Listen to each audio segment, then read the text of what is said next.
For the most part, people are pretty similar. But if you look a little bit closer, we're also very different.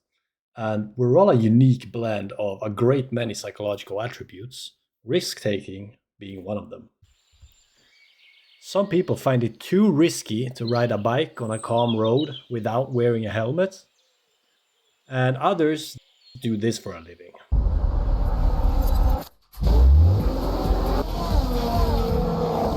In contact.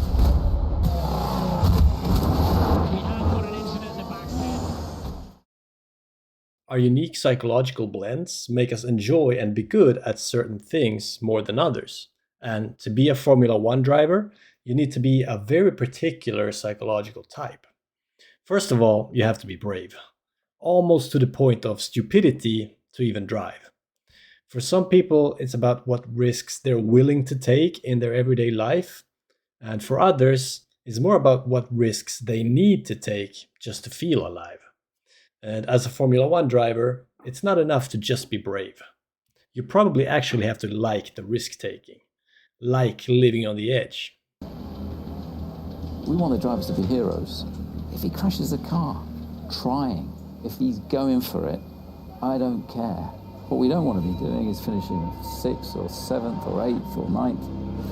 That has no value to us.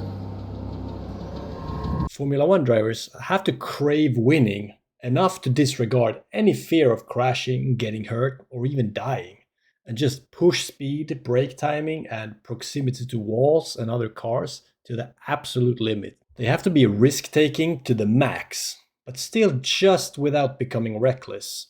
They need an incredible ability to push everything to the limit and stay there consistently without going over it. Formula One is a very fast sport with very small margins, both in terms of time and risk for accidents. So if they go beyond the limit, they crash and the car breaks and they lose the race, or get into a spin and just lose too much time. To give you a good example of the psychological type that I'm talking about, I want to tell you the story of Niki Lauda. He was a legend of the sport and world champion 3 times, the first time in 1975. And the year after winning, he was in a horrible crash during a race. As you can see in these pictures, he is literally inside that sea of fire and he's stuck in the car. His opponents are trying to get him out and eventually they do succeed. But Niki barely survived this accident. He got severe burns on hands and on his head, and he inhaled toxic gases causing internal damage. And he fell into a coma in the hospital and came very close to death.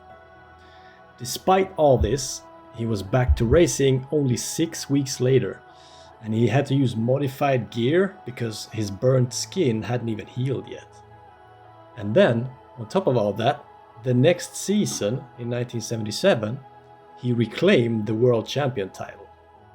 And this is not normal, but it's a good indication of the extreme type of psychology these Formula One drivers have. And on top of everything I've already mentioned, while you're pushing yourself and the car to the limit, you also have to stay cool enough in your mind to cooperate with your team around things like when to switch tires, fuel management, and managing temperatures in the car, and so on. And the margins between placements in Formula One are so small that if you want to be a champion, you really have to be on top of your mental game the whole race and consistently every race throughout the season. And if you're just a little bit rattled, a little bit out of shape, or lose a little bit of confidence, you just might not be able to push hard enough to get a good placement. So the mental part of the performance of these drivers is very impressive. And I haven't even addressed mental abilities like reaction speed, timing, concentration, and so on. So their psychology is the invisible strength that allows them to go fast and win. And I think that deserves some recognition. Anyway, that's all I wanted to say. Thank you guys for listening. Bye.